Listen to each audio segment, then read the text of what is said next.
नमस्कार. आज आपण घरच्या घरी मुखवास बनवून घेणार आहोत.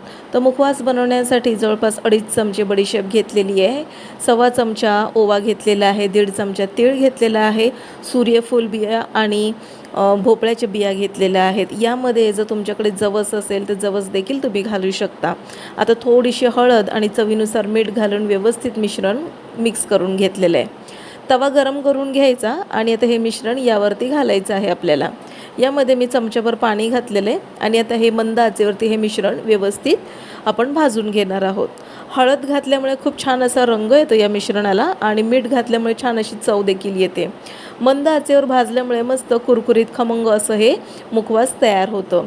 छान असं कुरकुरीत होईपर्यंत भाजून घ्यायचं.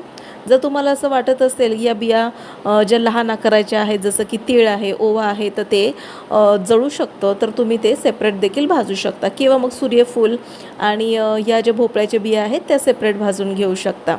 व्यवस्थित सगळं मिश्रण भाजून घेतल्यानंतर त्याला थंड करून घ्यायचं आणि छान असं थंड झाल्यानंतर एका हवाबंद डब्यामध्ये भरून घ्यायचं. हा घरच्या घरी तयार झालेला आहे मुखवास. यामध्ये खूप सारे प्रकारचे मिनरल्स आहेत, zinc, phosphorus, manganese, calcium, minerals. अशा प्रकारचा मुखवास तुम्ही देखील घरी बनवून ठेवा.